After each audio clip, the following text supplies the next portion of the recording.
in, and we're set to go. And they're off and running. Jumping out then for the Music Night and Beer Festival, the 21st of July. Maiden Stakes. Breakpoint is taking plenty of encouragement from the starting stalls, is at the back end of the field early, as up front Iron Lion along the inside of Jamira King in the spotted jacket of the first two, with close-up in behind them the short price, the well-backed favourite at Star Ahoy, the blue cap a little deeper out of Cuttlestone Bridge. 1.5 lengths back off those is Wonderwall, chased another 2 away by Renoir, and out a bit wider Zane Farr. And then comes Light and Airy with Mr. Cudahy, and then at the rear end of the field Breakpoint and My Boy Benji, as they now head towards the penultimate turn in the race, and they're around about 6.5 furlongs from home. With Iron Lion under Danny Tudhope setting the pace, 3/4 of a length clear. Jamira King is in second, 2 lengths back to Cuttlestone Bridge along the inside of Star Ahoy. Renoir and Wonderwall are the next two, followed a further length and a half back by Light and Airy, who's in black and white silks along the inside of Zane Farr. Then Breakpoint and Mr. Cudahy, and finally the red sleeves of My Boy Benji. They're galloping on towards the final half a mile of their journey, and still Iron Lion holds the call, but only narrowly from on the outside Jamira King, and they are 2 lengths away from Star Ahoy up towards the outside of the now ridden along Cuttlestone Bridge as they're making the journey on up the hill now, back towards the final 3 furlongs. Wonderwall is travelling strongly in black and grey silks towards the outside as Iron Lion kicks for home here, and Iron Lion boots away by 3. He's going to take a little bit of catching here, is Iron Lion. In second position on swinging in Jamira King, who had no response to the leader's advantage a furlong or so back. Star Ahoy is in third but needs more. Further back to Wonderwall, and then Zane Farr and Renoir as they make the journey on towards the closing stages. Iron Lion kicked a long way from home, and Star Ahoy is beginning to close the gap. Just 1.5 lengths between the pair. It's Iron Lion over to the far side from Star Ahoy. Star Ahoy is still gaining, and Wonderwall is as well. Star Ahoy gets to Iron Lion. Here's Wonderwall over the top. Star Ahoy! Star Ahoy lasted it out from the fast finishing Wonderwall. Iron Lion, who gave it his all to the inside, and those 3 were clear.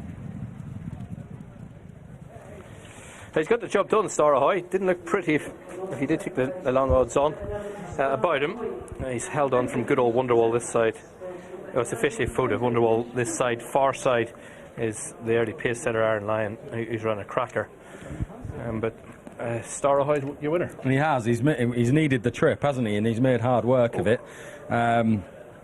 Still a bit of an education for him, I think, and on this evidence at least, he's a brother to Mutakayev who was best up to 1.25 miles, but I think on this evidence he's going to get 1.5 miles no problem. And just wanted to look left. He was. He didn't. Tom was good on him. He was. He didn't convince, did he? No. It's still not all there. Now he's still only 4th run of his career. He's still an entire. There's still time to iron things out a little bit, but I think he needs to if he's going to fulfil his potential. Wonderwall maybe should have won, you know. He's run on really strongly into second, and 1.25 miles here at Ponty, bare minimum for him. Just closing down all too late. I thought Iron Maiden had it sewn up off the home turn. He'd gone really enthusiastically. Iron Lion, yeah. Get your music. He skipped away off the turn. He's got a likeable way of going, hasn't he, Iron Lion?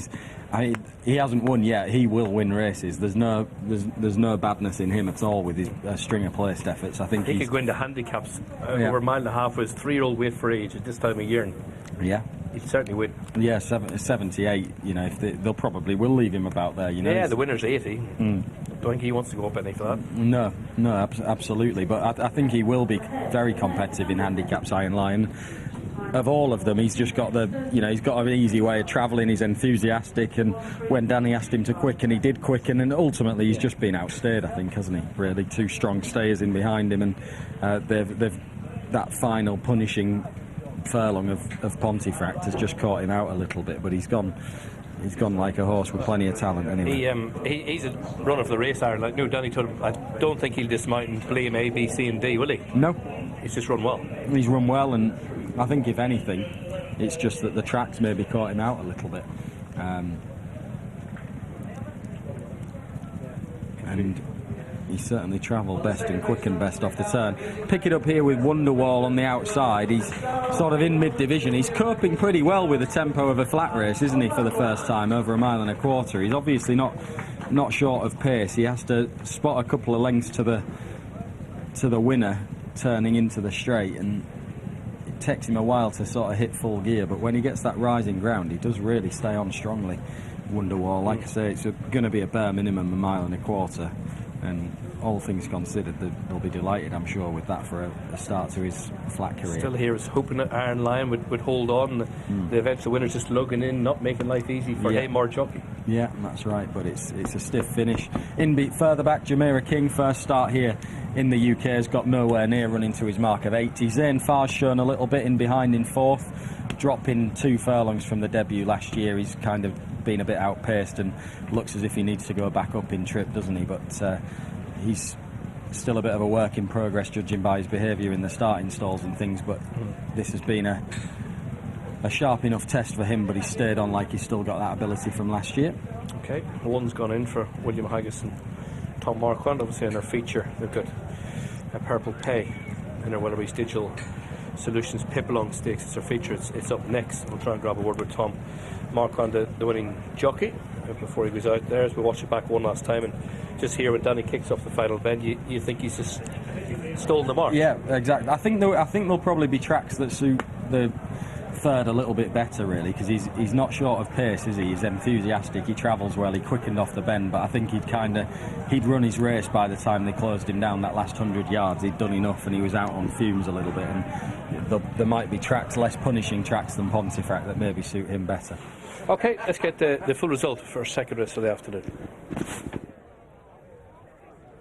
Star Ahoy just gets there in the dying strides. Tom Marquand and William Haggas needing every yard of the trip. Can go very quick here. 12:04, 12:99, 13:12, 13:02, 12:83. So Iron Lion, who finished third in the end, really did get his own way out in front, and he nearly made it pay. He nearly nicked it. He's only beaten a neck and a head. 8-13 favourite, the winner. The second 9-1, the third 3-1. 2:13.35 the time. 4.95 outside standard. It's not a fast time.